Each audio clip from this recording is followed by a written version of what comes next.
Are you waiting for us? Oh. No, I'm good. All right, I'm good. Coach, was it a good time for exam weeks? Did you need the time off, or do you hate to take it considering you've won 8 in a row? Well, there's some pros and cons to exam week from a baseball perspective. I mean, obviously, from an academic perspective, that's obviously the priority for these guys, and they've been working so hard on the baseball side of things. It's good for them to get a break from baseball and be able to focus on their academics, and hopefully everybody finished up strong and put themselves in good academic position. So it's also good for us because we needed some time with a number of guys to try to recover, from some of the nagging injuries that we have.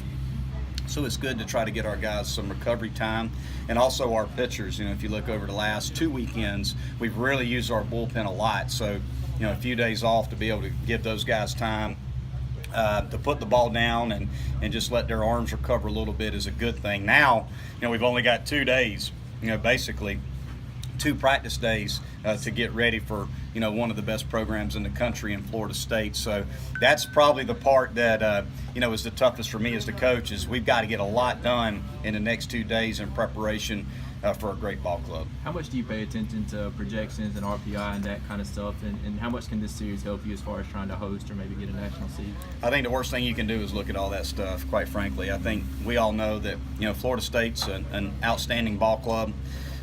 And we got to play good baseball to beat Florida State, and we've got to play our best baseball if we're going to win this series this weekend. So we don't worry too much about that stuff. I think when you start focusing on the RPI, you start focusing on those types of things, hosting implications, national seed implications. You're focusing on the wrong things. I think everybody is aware of it. You wouldn't be human. If you got social media, you're aware of it. But our focus is not going to be any different than what it's been the last.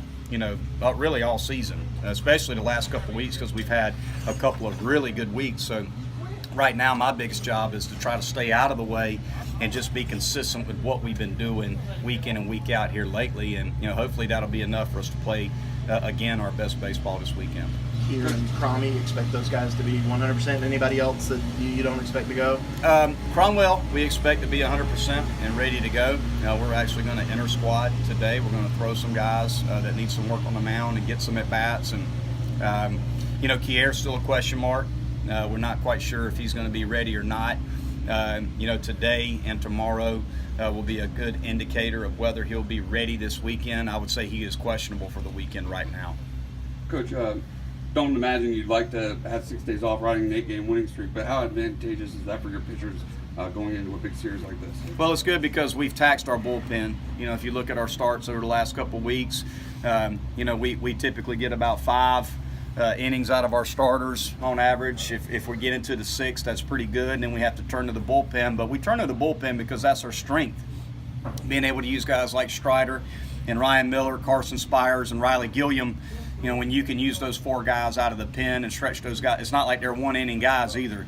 Even Riley here lately, we've used more than for 3 outs. So we can use all of those guys, but we've used those guys. So it's been good to be able to give them a little bit of a break and let them recover a little bit before we go into this weekend. On the other side, timing is good right now for the hitters. They're feeling really good about their swings. Pitchers are feeling really good about their results. So you want to keep going. But I think, if you look at last week, heck, we played 5 games. 5 games in 1 week is tough on any ball club. So we needed some time off, and I feel like for these 2 days we're going to get really high-quality practices because of that, and we should be fresh and ready to go physically and mentally, now that school is over for most of our guys. We still got a few guys that have an exam here or there, but our guys will just be able to focus on taking care of their bodies and focusing on baseball after tomorrow. Sam Hall looks like a guy that just needed to find a little confidence, and now that he's got it, he's swinging it. Well, he's playing really good baseball for us. Obviously, you hate to see anybody get hurt, and Cromwell had an injury. Bird's been banged up, so been limited. So, we felt like Sam Hall was kind of the next man up. He's a freshman that we all knew was very, very talented, extremely athletic and versatile. So we put him in the game, and And look what he did. I mean, he played exceptionally well, and he certainly deserves the opportunity to continue to start for us based on how he's played. So we're very, very excited for him. I know his teammates were very excited for him because they see how hard he's worked to put himself in a position to get on the field, and when his name was called, he played very well for us. So really happy for Sam. Not only as far as NCAA tournament, but with the ACC standings and that kind of stuff, is this a big weekend for you guys to kind of take another step forward there too? You know, again, it's another weekend. I mean, I don't think we need to start talking about big weekends and all that stuff with our team. We don't do that. And again, if you start talking about all of those things and putting more of an emphasis on one weekend over another, you know, I think that puts undue pressure on your ball club. I think one of the reasons we've been playing pretty good baseball is because we've been pretty loose and playing pressure-free baseball.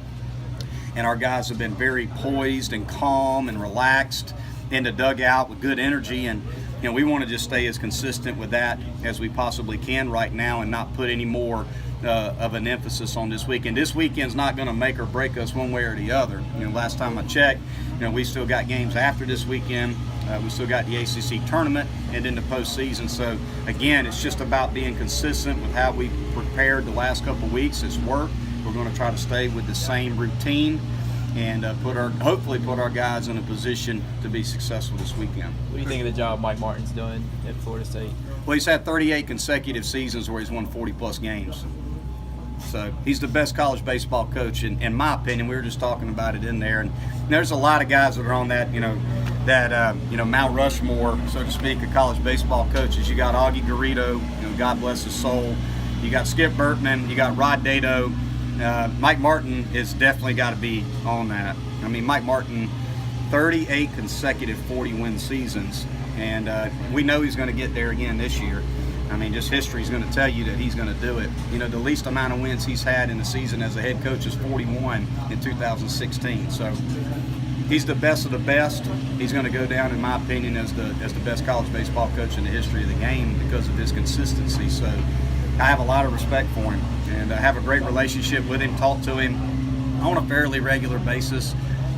He's a very simple man, but he's a brilliant man, and he's done an unbelievable job. He's someone that, anyone in my position should emulate and look up to. You're obviously really familiar with Florida State. What have you been able to glean from them in your scouting this week? You got those strikes. I mean, you got to get ahead of those guys. I mean, that's the big thing. If you don't, they're going to get you. They walk a lot. They're very, very patient in their approaches at the plate. They try to drive the pitch count up. So they do a really good job of that. So, they do everything they can to get runners on base. So the key for us is getting to strike one. We've got to get to strike one against their lineup because they'll take advantage of the free pass. I know we take advantage of the free pass as well. They got 50 more walks than we do. So if that tells you anything, how much they take advantage of the free pass, we've got to throw strikes and force them to swing the bat. And they've got a very talented lineup. They've got some good hitters, so we got to play good defense behind our pitching staff. And we got to continue to swing the bats the way we've been swinging the bats. I mean, that's a big key for us. We've been able, the big difference in the last 2 weekends, outside of our pitching and defense, is we've been able to score runs without taking advantage of the free pass. We have to be able to continue to do that against Florida State. Florida State leads the conference in strikeouts, I believe. So they've got some power arms. There's going to be some swinging and missing because they've got good stuff. But we've got to be able to hit our way on base and swing the bats offensively to score runs, and we got to get to strike one, get ahead of their guys, and limit the free pass on their offense, and play good defense behind our pitching staff. When you look at the big picture, what do you like the most or the most proud of with this team specific? Oh, geez. I really like our consistency. With just the personality of our team. It's been a very low key, laid back, just kind of even keel group all year long. Sometimes I wonder if we have enough energy and enough passion and enough fire, but I think that's for the most part kind of the personality of our ball club. For the most part, we don't have a lot of loud, extroverted type players. But our guys have been very consistent. I mean, we've been through a lot of really good streaks. We got off to a great start, a fast start at the beginning of the year, and then we went through a tough stretch too. And I feel like just the consistency of the approach that our guys come out with every day is what has been able to get us through those tough times. Nobody seemed to panic. Nobody got overly frustrated or down in the dumps. They just show up every day and kind of go about their business, and they love being out here and they love being together. So I think that's been the biggest thing. It's just a consistent, even keel, laid back, relaxed approach has seemed to work for our club. And even when we're up on Sunday against Virginia 9-4 and they come storming back, our guys are just still relaxed and loose in the dugout, and I think that's the sign of a good ball club. Teams that get really nervous and frustrated when those situations happen, they tend to fail an awful lot. So hopefully our guys can continue with that approach. How have you seen Kyle Wilkie's confidence grow from where he was maybe early on in the year to where he is now? Kyle's always been pretty confident. I think that's one of the reasons why he's hitting so well for us right now is even early in the year when his numbers weren't very good, he still would come up with a big hit for us here and there. I mean, you look back, that guy came up with big hits. He would go 1 for 4 with a 2-out double, 2 RBIs. I mean, he would come up with a huge hit here and there that were pretty significant in some of the games that we won early on. He was still giving us good at-bats even when he wasn't getting hits. He's always been pretty confident. I felt like it was a matter of time before he would break out of it because we saw it in the fall. He hit really, really well for us in the fall. We saw the progression from his freshman year to his sophomore year in the fall. So we knew he was capable. He just needed to continue to accumulate at-bats. And as you can tell right now, he's probably our best hitter with runners in scoring position. He's done an unbelievable job, which is why here lately we put him up there in the 4-hole some. So hopefully he can continue to do it. It's made our offense so much better. He was saying he didn't hit a home run his whole high school career. Just what was it about him as a player that you liked, and what did you feel like you guys were getting when you signed I'm just him? a heck of a hitting coach. No, it's a testament to a lot of people. I think it all starts with strength and conditioning. Our strength staff, Rick Franzblau, our strength coach, is one of the best in the business. And you look at the job that Greg Starbuck has done with him. Our hitting coach has done some swing adjustments with him and worked on him with his swing, just trying to get him to be more consistent with his swing and with his approach. So I think the credit is deserved by those two guys first and foremost. And I also think just being able to play every day. I mean, just being in a position where Chris, for the most part of this year, hadn't been able to get back there and catch for us, and Kyle has been able to get those reps and play through the tough times. I think oftentimes, most people don't realize if you want a kid to become a good player, he's got to play. He's not going to become a good player without playing. You got to play him. And Kyle has been able to benefit from being able to be in the lineup every day and work on those things and work through the tough times, and now he's reaping the benefits of it. You mentioned Riley Gilliam a minute ago. 3 straight saves over the weekend, all 1-run games. Is he in the best spot he's been in all season He's in the best spot he's been in his career here at Clemson, I think. I think he's as consistent right now as he's ever been, and he's as confident as he's ever been. And again, you talk about a guy that has just kind of a consistent process to what he goes about and what he does with his routine day in, day out. Riley's one of those guys, and I think that's a big reason why he's been so successful this year.